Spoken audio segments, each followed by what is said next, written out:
Welcome to a new edition of the Neon Jazz interview series with Canadian jazz guitarist and oud player Grdina.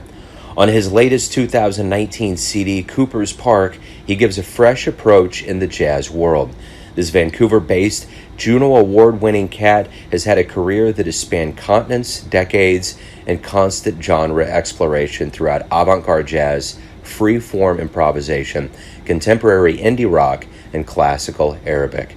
Over time, he has studied, composed, performed, and collaborated with a wide array of a lot of artists and learned from cats like Gary Peacock, Paul Motian, Matt Mitchell, and so many others. So please get to know him and dig this interview, my friends. Thanks for doing this, Joe. It's great. Yeah, absolutely. So, Gordon, thank you for taking a minute out for Neon Jazz today, man. I appreciate it. Yeah, thanks for having me on. Let's talk about Cooper's Park, your latest 2019 CD. And I want to know, yes. what was the vision for this project? We started this band, I guess it's like 4 years ago, and I wanted to write more episodic kind of pieces with a lot of different areas, so you could kind of move from one thing to the other and more kind of decompose, and then also mix a lot of different sort of things that I'm interested in into one project.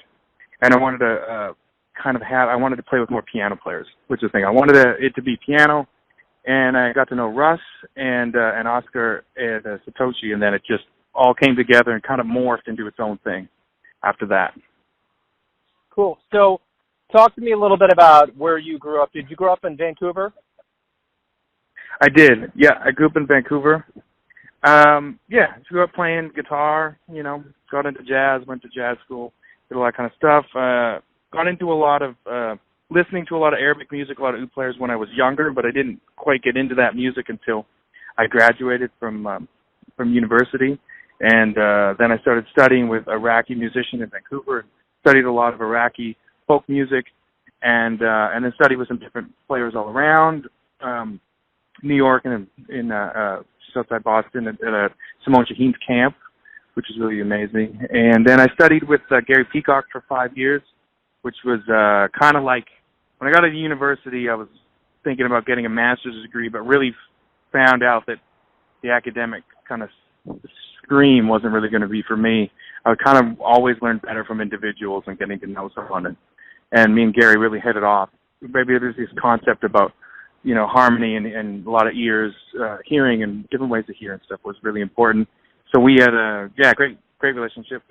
I started with him for about 5 years, and then we made a record with him and Paul Motion. Just curious, when you were growing up, what jazz recordings did you listen to that really got you going, inspirations? The first record I ever got was Hendrix, Lambert and Ross. It was like a vocal straw record doing all famous jazz solos, vocalese, and I was like 12 or something.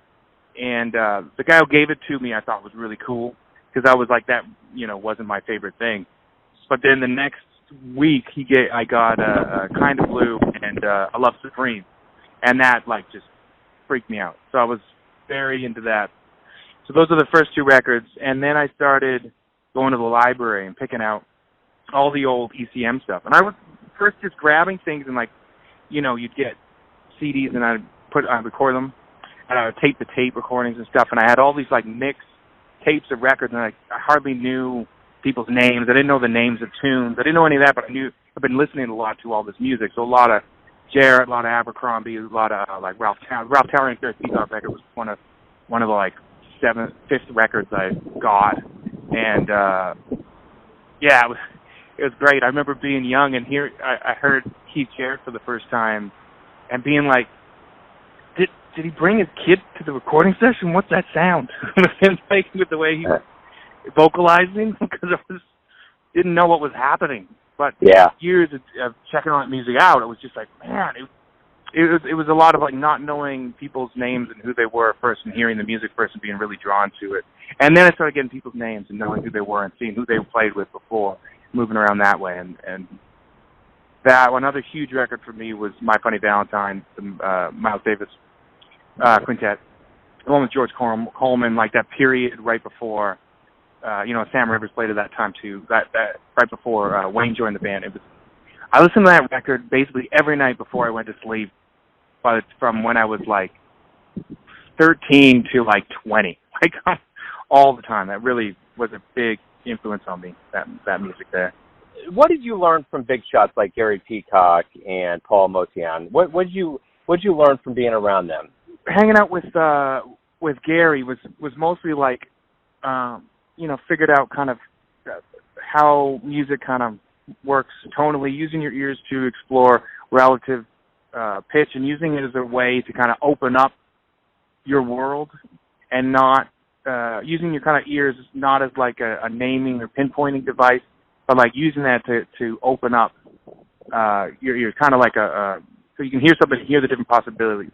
Hearing the different sort of possibilities inherent in harmony, which is ambiguous, It can be heard in so many different ways, and how you hear something, and figuring out what you hear and where music comes from, the direction that it comes from, inside out. You hear something, you figure out how to play it. The whole thing is trying to figure out the classic kind of thing is like the music is kind of like light, and it's coming out of you, you're trying to get it out there, and like your instrument, what is like a prism, and then the music is all this, radiation of colors that you can create, and it's kind of like trying to work on your prism so you can hear things, and then be aware of the different possibilities of where you can go, kind of getting that process going, and learning how to play what you hear. It came from that, being true to that, and finding that if you're in touch with that and in touch with what you're hearing, then you can't go wrong, and it makes it easy because you're listening to what's actually coming out. You're not trying to dictate. You're not trying to do a specific thing. You're not trying to make it something else. That kind of basis for making music was really important, and I feel like that came from studying with Gary. I mean, it's a thing that we all have and do, but he was very amazing at discussing the things that you never talk about. When you go to jazz school and you talk about changes and chord scale relationships and all these kinds of things that people are into at music school, they never talk about the things I wanted to talk about, which is like what's actually happening. How do you play what you hear? Where are these moments, these records that make absolute magic that some people get, some people just don't? And how do you find how to be yourself? How do you find how to play your own thing? And he was amazing at talking about those things because he looked at music like a biological, like an organic entity, and he had biology. He had studied biology a lot, so he was able to explain things that other people could in a sort of scientific way almost. And I found it really clicked with me, and then kind of led me into all the other things I'm kind of interested in doing.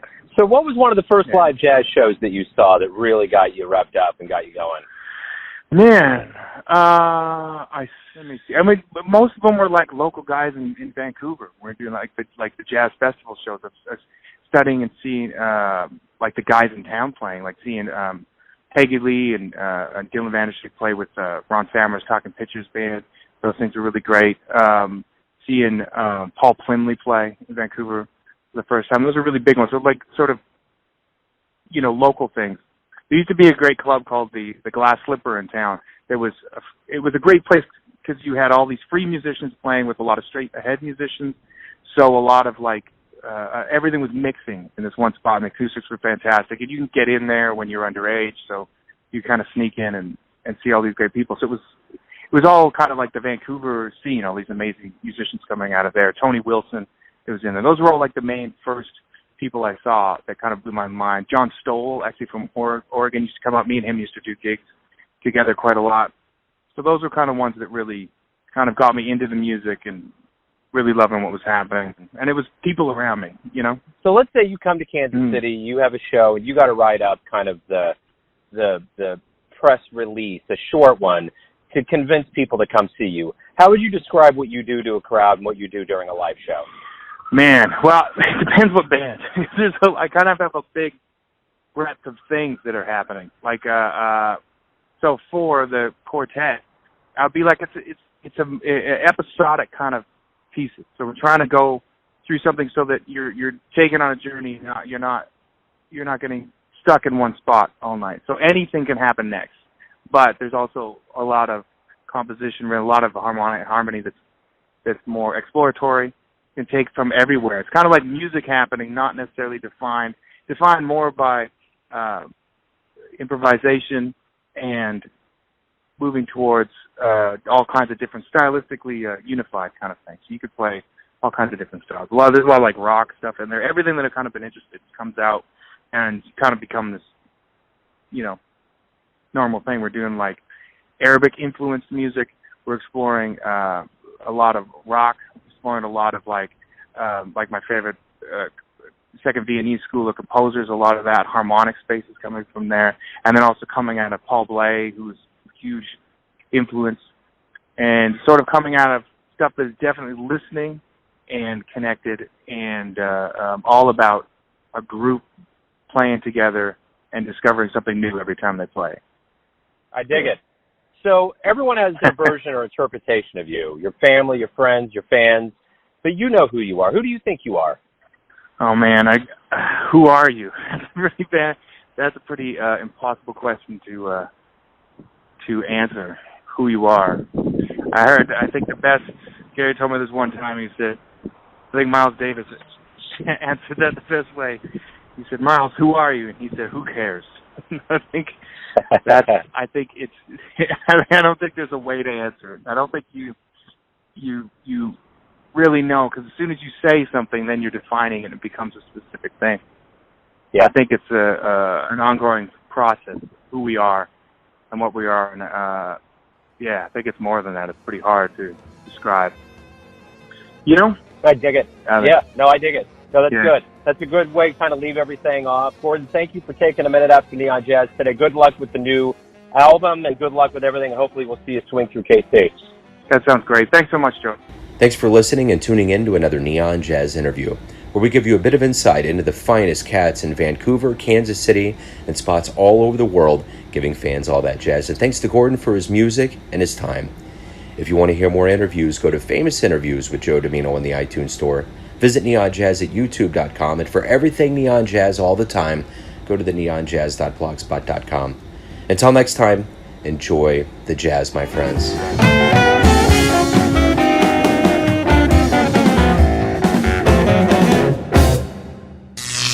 Neon Jazz.